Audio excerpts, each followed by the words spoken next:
માહિતીનું નિરૂપણ, presentation of data. આંકડાશાસ્ત્રીય માહિતીમાં મુખ્યત્વે બે પ્રકારની માહિતી હોય છે: સંખ્યાત્મક માહિતી અને ગુણાત્મક માહિતી. સંખ્યાત્મક માહિતી આપણે ભણી ગયા આગળ, વિદ્યાર્થીનું વજન, વિદ્યાર્થીની ઊંચાઈ વગેરે. અને ગુણાત્મક માહિતી એટલે ગુણધર્મ અનુસાર, જેમ કે વિદ્યાર્થીનું હોશિયારીપણું, ક્ષય રોગથી પીડાવું, કોઈ વ્યક્તિનો વૈવાહિક દરજ્જો વગેરે વગેરે. સંખ્યાત્મક માહિતી એ સંખ્યાત્મક ચલને આધારે મેળવેલી હોય છે, જ્યારે ગુણાત્મક માહિતી એ ગુણાત્મક ચલને આધારે મેળવેલી હોય છે. સંખ્યાત્મક ચલના મુખ્યત્વે બે પ્રકાર હોય છે: અસતત ચલ અને સતત ચલ. Discrete variable and continuous variable. હવે આપણે અસતત ચલની વ્યાખ્યા જોઈએ. જે ચલ બે સીમાઓ વચ્ચેની નિશ્ચિત કે ગણી શકાય તેટલી કિંમતો જ ધારણ કરી શકે તેમ હોય તેને અસતત ચલ કહેવામાં આવે છે. દાખલા તરીકે, છોડ દીઠ ફૂલની સંખ્યા, પ્રતિદિન થતા માર્ગ અકસ્માતની સંખ્યા, કુટુંબ દીઠ બાળકોની સંખ્યા. અહીં ખાસ જોજો, ગણી શકાય તેવી, મતલબ કે છોડ દીઠ ફૂલની સંખ્યા ગણી શકાય, અકસ્માતની સંખ્યા ગણી શકાય, કુટુંબ દીઠ બાળકો કાઉન્ટ કરી શકાય. નિશ્ચિત શબ્દ જુઓ. નિશ્ચિત શબ્દ એમ સૂચવે છે કે જો કોઈ ચલની એક્સની કિંમત 1.2, 1.5, 2.1 આવી શ્યોર હોય, કોઈ ચલ આવી કિંમત ધારણ કરે તો તે ચલને પણ અસતત ચલ કહેવાય. ત્યાર પછી આપણે સતત ચલ કન્ટિન્યુઅસ વેરિયેબલની વ્યાખ્યા જોઈએ. જે ચલ બે સીમાઓ વચ્ચેની બધી જ કિંમતો ધારણ કરી શકે તેમ હોય તો તે ચલને સતત ચલ કહેવામાં આવે છે. દાખલા તરીકે, વ્યક્તિની ઊંચાઈ, દિવસનું મહત્તમ તાપમાન. અહીં ખાસ જોજો, બે સીમાઓ વચ્ચેની બધી જ કિંમતો ધારણ કરી શકે. અને અસતતમાં શું હતું યાદ કરો? બે સીમાઓ વચ્ચેની નિશ્ચિત કે ગણી શકાય તેટલી. ત્યાં ગણી શકાય તેટલી હતી. અહીંયા ઉદાહરણ જુઓ, વ્યક્તિની ઊંચાઈ અને મહત્તમ તાપમાન મીન્સ માપી શકાય. ડિફરન્સ બરાબર જોજો. વ્યવહારમાં સામાન્ય રીતે જ્યારે ચલની કિંમત મેળવવા માટે ગણતરી કરવી પડતી હોય તો અસતત ચલ, જેમ કે કુટુંબ દીઠ બાળકોની સંખ્યા ગણવી પડે, માર્ગ પર થતા અકસ્માતની સંખ્યા ગણવી પડે. અને જે ચલની કિંમત મેળવવા માટે માપણી કરવી પડતી હોય, એટલે કે ચલની કિંમતની સાથે માપનો એકમ જરૂરી હોય, તેને સતત ચલ કહેવામાં આવે છે. જેમ કે વ્યક્તિની ઊંચાઈ સેમી કે ઇંચ કે ફૂટમાં મપાય, દિવસનું મહત્તમ તાપમાન સેલ્સિયસમાં મપાય. આમ અસતત ચલ દ્વારા રજૂ થતી માહિતીને અસતત સંખ્યાત્મક માહિતી કહેવામાં આવે છે અને સતત ચલ દ્વારા રજૂ થતી માહિતીને સતત સંખ્યાત્મક માહિતી કહેવામાં આવે છે. હવે આપણે અવર્ગીકૃત માહિતીની વ્યાખ્યા જોઈએ.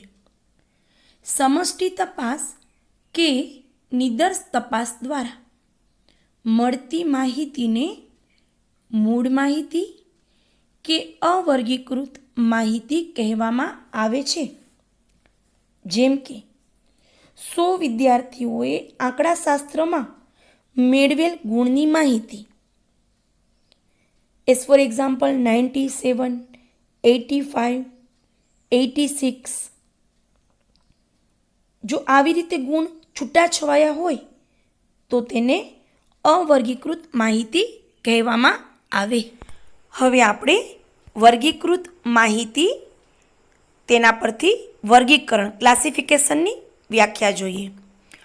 અવર્ગીકૃત માહિતી જે છૂટી છવાઈ હોય એને સંક્ષિપ્તમાં અને વ્યવસ્થિત સ્વરૂપમાં ગોઠવવાની ક્રિયાને માહિતીનું વર્ગીકરણ કહે છે, ક્લાસિફિકેશન ઓફ ડેટા. અને આ જે માહિતી આપણે ગોઠવીએ તે ગોઠવેલી માહિતીને વર્ગીકૃત માહિતી કહે છે. દાખલા તરીકે, એક અઠવાડિયા દરમિયાન કોઈ એક વસ્તુની દૈનિક માંગ અનુક્રમે 12, 16, 8, 12, 8, 8, 10 રકમ આપેલી છે. હવે આ જે છે ને એ છૂટી છવાઈ માહિતી છે. 7 દિવસનું દૈનિક માંગ આપેલી છે. હવે આ છૂટી છવાઈ માહિતીને જો આ પ્રમાણે કોષ્ટકમાં મૂકી, જોજો મેં 2 બોક્સ બનાવ્યા, વસ્તુની માંગ અને દિવસોની સંખ્યા.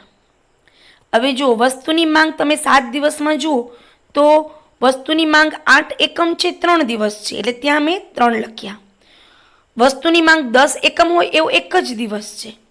વસ્તુની માંગ 12 હોય એવા દિવસો 2 છે, અને વસ્તુની માંગ 16 એકમ હોય એવો દિવસ 1 છે. આમ કુલ 7 દિવસ બને છે. હવે જો 7 દિવસ જે છૂટી છૂટી માહિતી હતી એ 4 બોક્સમાં આવી ગઈ. હવે આ તો ઠીક છે, 7 દિવસની માહિતી હતી. આવી 60 વિદ્યાર્થીઓની છૂટી છવાઈ માહિતી હોય તો 60 આંકડા આપણે જોવા પડે. તો એની બદલે જે લિમિટેડ એરિયા હોય, તમે 10મા ધોરણમાં કદાચ બોક્સ શીખી ગયા છો, 0 થી 10, 10 થી 20, 20 થી 30, 30 થી 40, આવું આપણે વર્ગીકૃત માહિતીમાં કન્વર્ટ કરીએ તો જે મોટી રકમ, જે 60 વિદ્યાર્થીઓની રકમ છે એ 4 કે 5 લીટીમાં જ આવી જાય. તો આ રીતે વર્ગીકરણ બને. હવે આ વર્ગીકરણની જરૂરિયાત શા માટે છે? તેના મુખ્ય કારણો આ પ્રમાણે છે. તમે જોયું કે વિસ્તૃત માહિતીને સંક્ષિપ્તમાં, સરળ અને આકર્ષક રીતે રજૂ કરવા માટે વર્ગીકરણ જરૂરી છે. સેકન્ડ પોઈન્ટ, માહિતીના જુદા જુદા લક્ષણો વચ્ચે સરળતાથી સરખામણી કરવા માટે. સમાન ગુણધર્મ હોય તો એના અનુસાર સમૂહમાં વહેંચાતા હોવાથી સરખામણી છે કેવી બની જશે? સરળ બની જશે. બરાબર ને? જે છૂટી છવાઈ માહિતી હું 60 વિદ્યાર્થીઓને અલગ અલગ બતાવું એને બદલે એ કોષ્ટકમાં હોય તો તમને એ સમજવી સરળ પડે. સિમ્પલ. ત્રીજું તો સમય, શક્તિ અને ખર્ચની બચત કરવા માટે.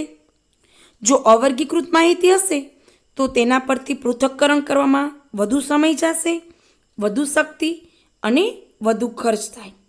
અને લાસ્ટ, અભ્યાસ ક્ષેત્રમાં જુદા જુદા લક્ષણો વિશે સરળતાથી માહિતી મેળવવા માટે પણ વર્ગીકરણ જરૂરી છે. હવે વર્ગીકરણના પ્રકારો, ટાઈપ્સ ઓફ ક્લાસિફિકેશન જોઈએ. વર્ગીકરણના મુખ્યત્વે 2 પ્રકાર છે: સંખ્યાત્મક માહિતીનું વર્ગીકરણ અને ગુણાત્મક માહિતીનું વર્ગીકરણ. જ્યાં ચલ x છે એ સંખ્યા હોય, દાખલા તરીકે બાળકોની સંખ્યા, તો એ સંખ્યાત્મક માહિતીનું વર્ગીકરણ કહેવાય. અને જો ચલ x ગુણધર્મ હોય, વર્ણવી શકાય, દાખલા તરીકે કુટુંબનો મુખ્ય વ્યવસાય, ખેતી, વેપાર, નોકરી, મજૂરી, તો તે માહિતી છે એ ગુણાત્મક માહિતીનું વર્ગીકરણ કહેવાય. હવે આપણે સંખ્યાત્મક માહિતીનું વર્ગીકરણ ક્લાસિફિકેશન ઓફ ક્વોન્ટિટેટિવ ડેટા જોઈએ. સંખ્યાત્મક ચલના બે પ્રકાર છે, આપણે જોઈ ગયા, અસતત ચલ અને સતત ચલ. તો અસતત ચલની માહિતીના વર્ગીકરણને અસતત આવૃત્તિ વિતરણ કહે છે, જ્યારે સતત ચલની માહિતીના વર્ગીકરણને સતત આવૃત્તિ વિતરણ કહે છે. અસતત આવૃત્તિ વિતરણની ગણતરી કરતા પહેલાં આપણે આવૃત્તિ એટલે શું તેની વ્યાખ્યા જોઈએ. આવૃત્તિ, જેને અંગ્રેજીમાં ફ્રીક્વન્સી કહેવામાં આવે છે, અને ફ્રીક્વન્સીનું સ્મોલ એફ એ આવૃત્તિની સંજ્ઞા છે. હવે આપણે તેની વ્યાખ્યા જોઈએ. ચલના મૂલ્યના પુનરાવર્તન દર્શાવતી સંખ્યાને ચલની તે મૂલ્યની આવૃત્તિ કહે છે. ખાસ જોજો, અહીં મૂલ્યનું પુનરાવર્તન એટલે કે 2 બાળકો હોય તેવા કુટુંબો 7 હોય તો એ 7 એ આપણી આવૃત્તિ એટલે કે એફ છે, અને 2 બાળકો એ આપણો ચલ એક્સ છે.